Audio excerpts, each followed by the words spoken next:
안녕하세요, 임태영입니다. 오늘은 자율신경을 활용해서 내 아침을 바꿔주는 1분 루틴에 대해서 나눠볼 건데요.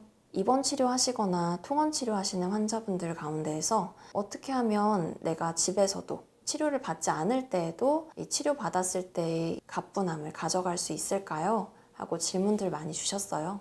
그러다 보니까 여러 가지 습관들을 추가하게 되면 좀 부담이 될 수도 있고, 아침이 가장 쾌적하게 시작할 수 있는 그런 루틴을 알려드리면 좋을 것 같아서 이렇게 영상을 준비해 봤는데요. 자율신경 실조 증상은 크게 두 가지로 나뉩니다. 첫 번째는 이제 교감신경 항진 증상, 교감형이라고 부를게요. 두 번째는 부교감신경 위주의 증상, 부교감형이라고 부르겠습니다. 첫 번째는 이제 교감신경 항진 증상 가장 많이 나타나는데요. 아침에는 일반적으로는 빨리 일어나야 해 라는 압박감이 들고, 빨리 일어나야 되는데 몸은 잘 따라주지 않으니까 이런 압박감 속에서 하루를 시작하게 되는 경우가 많습니다. 이런 경우에는 복식호흡을 활용해서 내 몸을 이완시켜주면서 시작하는 게 좋은데요. 몸을 끌어안고 다리 쪽으로 끌어안고, 그리고 호흡을 통해서 골반과 척추를 이완시켜주면서 신경이 이완할 수 있도록 도와주는 스트레칭을 해주면 좋습니다. 한번 따라해 볼게요. 누운 채로 무릎을 끌어안고 깊은 숨을 한 5번 정도 쉬었다가 들이쉬었다가 내쉬어 볼 거예요. 침대에 누운 상태에서 양 무릎을 가슴 쪽으로 부드럽게 당겨주세요. 이때 양팔로 무릎을 감싸 안았을 때요, 복부에 압박이 약간 느껴지게끔, 기분 좋은 무게감이 느껴지게끔 해줍니다. 그 상태에서 코로 깊게 들이마시고 후 하고 내쉽니다. 들이쉴 때 한 4초 정도 들이쉬고 내쉴 때 한 8초 정도 내쉰다고 생각해 주세요. 만약 이것이 쉽게 되시는 분들이라고 한다면 4초 들이쉬고 4초 정도 멈춰 주시고 후 8초 정도 내쉬면서 쭉 이완하겠습니다. 이 경우에 한 4초 정도 숨을 참으실 때, 멈추어 계실 때 혀를 입천장에다가 붙인 상태로 진행해 주시면 좀 더 안정감이 드실 거예요. 이렇게 누운 채로 무릎을 끌어안고 심호흡을 해주게 되면 척추 기립근과 골반이 이완되면서, 특히 복부도 압박되면서 더 깊은 이완이 가능해지게 돼요. 그렇게 교감신경이 항진되는 것을 완화해 줍니다.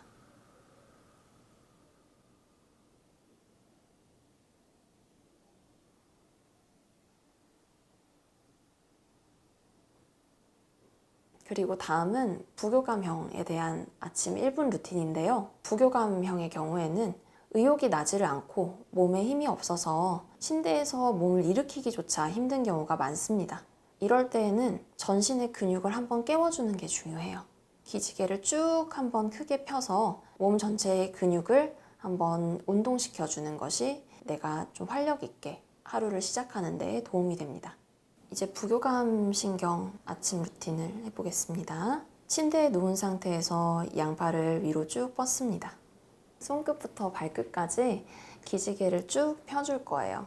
이때 들이쉬어요. 들이쉬면서 팽팽하게 3초 정도 호흡을 멈추고 후 내쉬면서 힘을 풀어줍니다. 다시 한번 들이쉬면서 쭉 후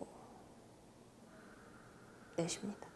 이 과정을 한 3번에서 5번 정도 반복해 주세요. 위로 기지개를 켜고 기지개 호흡을 해주게 되면 척추 기립근을 자극해주고 온몸의 근육을 깨워주게 돼서 혈압과 심박수를 천천히 증가시켜주게 돼요. 그러면 기상 전에 기운이 떨어져 있을 때의 워밍업에 도움이 됩니다. 눈 뜨시고 나서 어떤 상태로든 하셔도 무방합니다. 편한 상태로 해주시면 되고요. 간혹 가다가 조금 더 시원한 느낌이 들었으면 좋겠다 하신다면 침대 끝부분에 머리를 걸치고 해보시는 것도 좋은 방법입니다.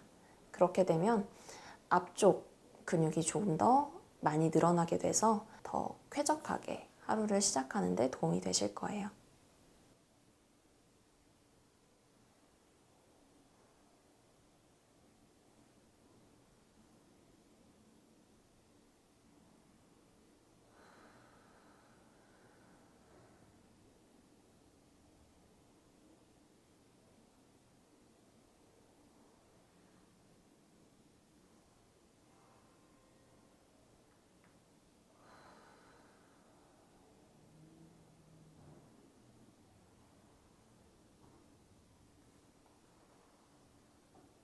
이렇게 루틴을 알려드렸는데 이제 여기서 궁금증이 생기시는 분들도 있으실 거예요. 나는 교감형도 아닌 것 같고 부교감형도 아닌 것 같아. 왜 그럴까요? 이렇게 의문이 드시는 분들도 있으실 거예요. 사실은 자율신경 실조가 어느 정도 이상 진행되게 되면 여러 가지 혼합적인 증상들이 나타나게 됩니다. 한 3가지 정도로 나눠서 설명드릴 수 있을 것 같아요. 첫 번째는 혼합형입니다. 교감신경 항진과 부교감신경 기능 저하가 때에 따라서 교대적으로 나타나는 그런 유형인데요. 어떤 날은 과각성 상태, 어떤 날은 무기력한 상태, 그래서 동시에 이렇게 여러 번 나타나는 그런 유형입니다. 이것이 어떤 날마다 나타날 수도 있고요. 하루에도 어떤 스트레스 상황이라든가 컨디션에 따라서 다르게 나타날 수가 있어요. 예를 들면 아침에 일어나서 일을 하고 올 때까지는 굉장히 긴장되고 업돼 있는 상태로 계시다가 퇴근하고서 집에 들어와서 문을 딱 닫고 들어오게 되면 쭉 힘이 빠진다든가, 평소에 잘 있다가도 갑자기 어떤 트라우마틱한 혹은 큰 스트레스가 닥쳐오게 됐을 때 갑자기 확 긴장하거나 갑자기 확 가라앉는 경우, 이런 경우는 혼합형이라고 볼 수가 있겠습니다. 두 번째는 탈진형이에요. 교감신경과 부교감신경의 균형이 깨진 지가 오래돼서 두 신경의 기능이 모두 저하됐을 때 나타나는데요. 한마디로 말씀드려서 혼합형 중에서도 지속적인 과부하로 인해서 기능이 완전히 떨어져서 회복력 자체가 떨어진 상태입니다. 그래서 초기에는 교감신경 기능이 저하되다가 나중에는 두 가지 다가 기능이 저하가 돼서 기력도 떨어지고 그렇다고 긴장이 풀리는 것도 아닌 이런 상태가 지속되게 됩니다. 이런 경우에는 자극이 와도 반응이 좀 무뎌요. 입맛이 없거나 식욕이 없거나 하는 경우도 있고, 그리고 쉰다고 하더라도 충분히 휴식을 취한 것 같은데도 불구하고 체력 회복이 안 되고 그런 경우들이 있습니다. 마지막으로는요, 순환형이라고 설명을 드릴 수가 있겠어요. 이 컨디션이 롤러코스터처럼 이렇게 오락가락 오락가락 하는 형태를 순환형이라고 명명을 하게 되는데요. 주기적으로 긴장되었다가 갑자기 힘이 훅 풀리는 경우들이 반복되는 경우를 말합니다. 혼합형과는 조금 다른 점이 어떤 스트레스 상황이라든가 어떤 다른 컨디션의 차이가 없는데도 불구하고 이 증상들이 반복돼서 불규칙하게 나타나는 점이에요. 이런 경우에는 당연히 체력도 많이 떨어지게 되겠고요. 감정이라든가 컨디션의 기복이 상당히 커서 일상생활에 제약이 많게 됩니다. 이렇게 혼합형, 탈진형, 순환형 등 교감신경 증상과 부교감신경 증상이 동시에 여러 가지로 나타나는 경우에는 루틴 외에도 조금 더 적극적인 치료나 휴식이 필요할 수가 있습니다. 감사합니다.